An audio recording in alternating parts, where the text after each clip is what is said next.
All right, thanks for joining us, everyone, tonight. This is April and Cindy with our Monday night series on skills. Tonight, we're chatting about alternative lodging, and I'm really excited that Cindy's going to share because she's done a lot more of these types of lodgings than I have. So, Cindy, tell us about alternative lodging, and what do you mean by that? Oh, that's a good question. So when I started researching my trip to take a year-long trip, I quickly realized that the two things that cost you the most are your transportation, your flight, and your lodging. So I started exploring different ways to stay in different locations without paying or paying less. I mean, the Right. obvious ones are things like hostels.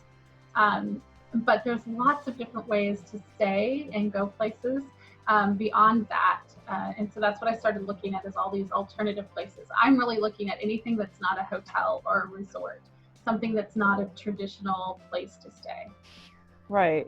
So, what are some of these types of alternative lodgings?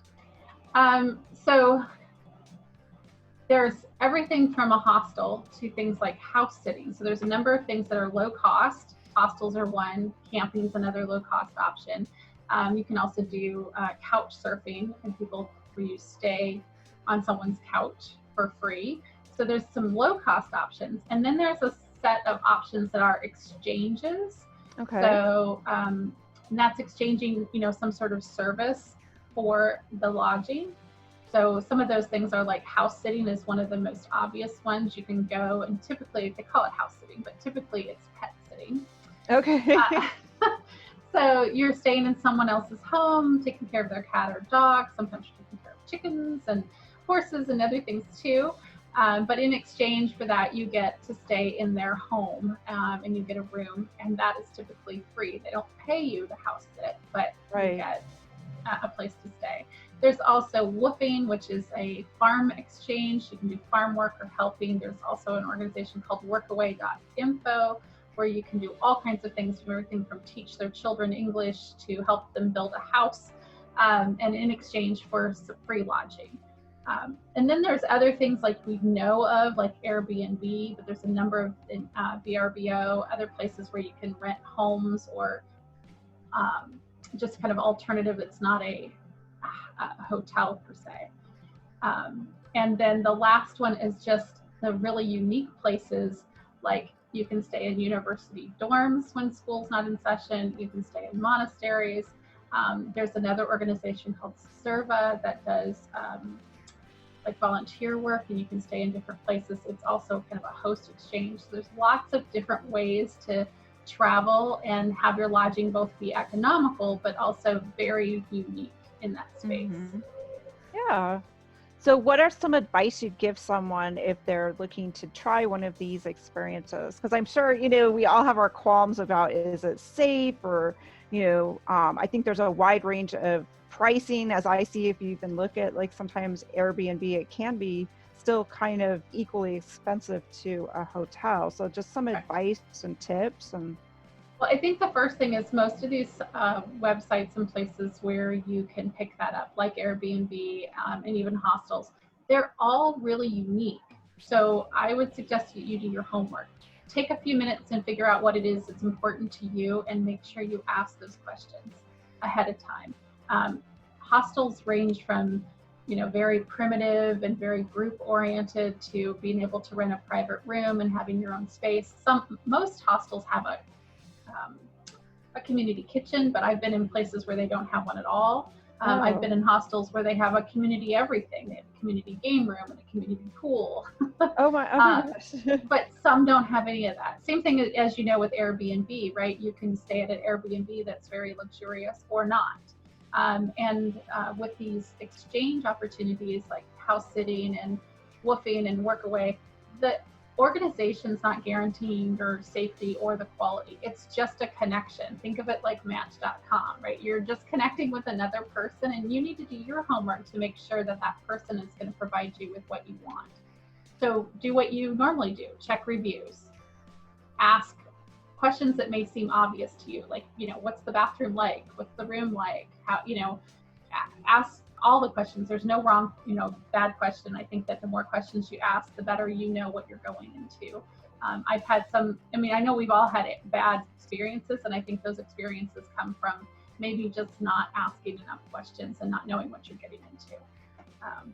And to trust your gut. I mean, there has been some couch surfing and some other situations like that where I've started looking into it, and then I get a weird vibe, and I'm like, nope, not going to go there just because it doesn't feel right. I'm not going to go share home if I don't feel welcome and safe and so forth. So trust your gut and ask questions. Yeah. Those are some really smart tips. So can you share a really unexpected, great experience you had from maybe using one of these alternative experiences? I think every time I go, it's unexpected because you really, I mean, you kind of know what you're getting into. That's a really good question because I have so many stories. I'll use the fat radish as the unexpected. So the fat radish is a farm that I stayed at when I was whooping in North Carolina. And I had done my homework and asked Hayes about the things, you know, where I was going to stay and so forth. But when I got there, I was surprised how beautiful the location was. I was staying in a historic home that was over 100 years old that had been renovated. Me and another woofer were in that home alone. He was actually in the barn in the back that he was also renovating. So we had this whole, just me and one other person, had this whole kitchen, this whole space to ourselves. It was just a beautiful location. I mean, we're doing physical labor in our exchange for it, but the surroundings were fantastic. And it was just, he was a wonderful host, and I really, really enjoyed being there. Not what I would have expected. It was not what I expected. It was much more than what I expected. So yeah, that sounds pretty amazing. It was. And I think that when you're traveling and you take some of these alternative options, you really get to know the community better because you're not in a hotel, as you can imagine. What are some other reasons that someone might want to use one of these alternative lodgings besides cost? Well, it would definitely be because you want a more local experience. So if you do woofing, you do homestay, you do couch surfing, even Airbnb if you choose to stay with somebody who's in the home where you don't rent the entire property out, you're going to get to know people, local people. And I think that's a beautiful thing about these experiences. If you stay in Airbnb where you actually just rent a room in someone's house, you might get to know that person, right? You do house sitting. The house sitting that I've done, the thing I like about it is you're actually in a residential area. So you're in a residential area, so you get to go to the residential grocery store and act like a resident, like a local, which is a completely different experience than when you're in a hotel. I mean, it's not necessarily as accessible to some of those touristy locations, but it's a different look at the location, being away from that, the middle of the city. Yeah, that is a really good angle. Well, thank you so much for sharing about alternative lodgings tonight, Cindy. This was really fascinating. It's got my interest going and maybe trying something different, saving some money, and really interacting with some locals and seeing some cities maybe here even in the United States in a completely different way. Yeah, and you can do that even locally, just going to house sit or hostels locally. So you're welcome. Thanks, April. All right, talk to you later. All right, thanks.